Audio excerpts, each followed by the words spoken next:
लोग इसी नल से पानी भरा करते थे।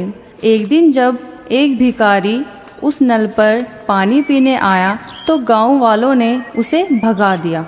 हे भिखारी, कहाँ चले आ रहे हो बे?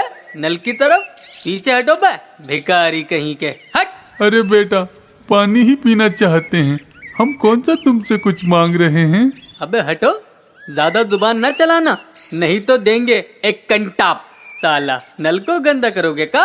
पीने दो बेटा, बहुत प्यासे हैं, कहीं बिन पानी हमारी जान ही ना निकल जाए। अबे मरना चाहते हो तो मर जाओ बे, हमें काहे मारना चाहते हो?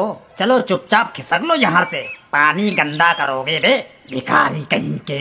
भिखारी प्यासा ही वहाँ से जाने लगा और जाते जाते उसने गांव वालों से कहा, याद रखना सब, हमें भगाने वालों, तुम सब एक दिन इसी नल का पानी पीकर मरोगे।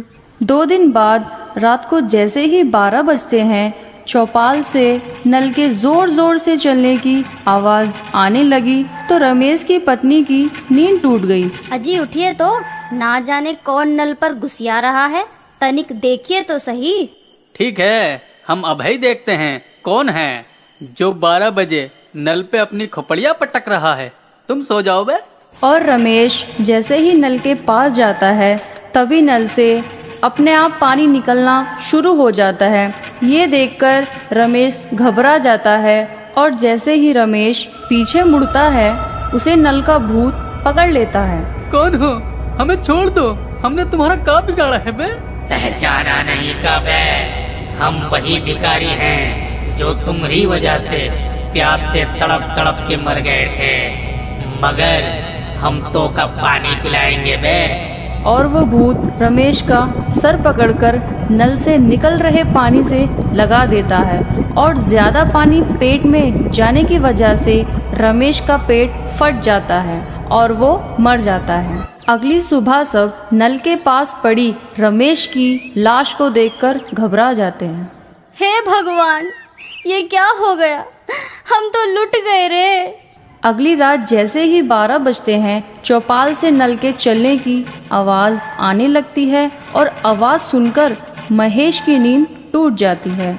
अबे कौन है बे? रात के 12 बजे नल का घंटा बजा रहा है, तेरी प्यास हम बुझाते हैं बे। और महेश जैसे ही नल के पास पहुंचता है, भिखारी का भूत प्रकट हो जाता है। तुम कौन हो और काहे हमारी जान के दुश्मन बने हो?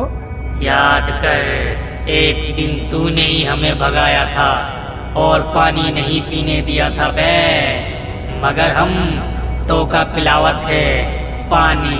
हा हा हा हा हा, लो पियो।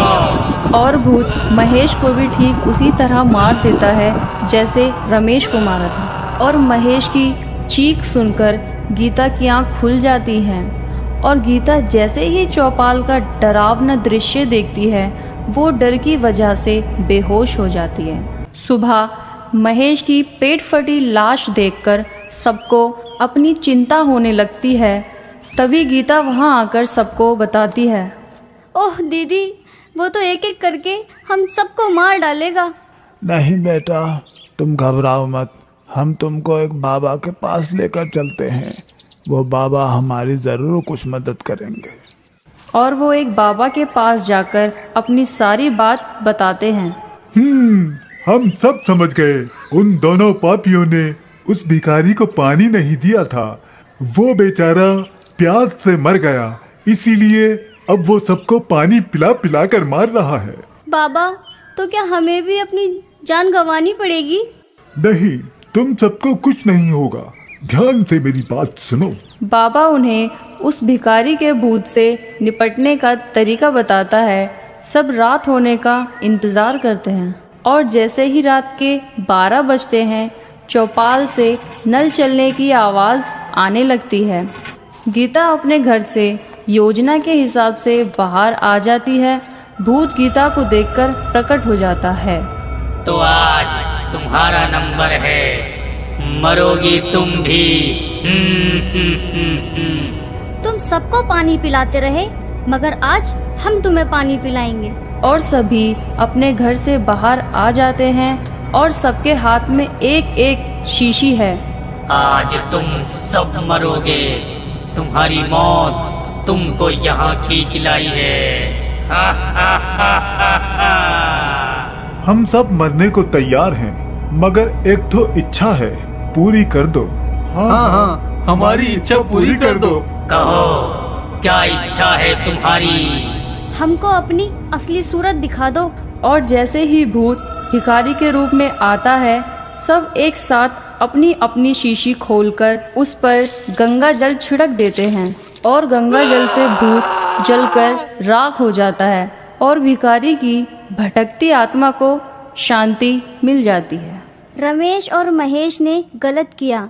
सुनो गांव वालों, हमें हमेशा प्यासे को पानी पिलाना चाहिए।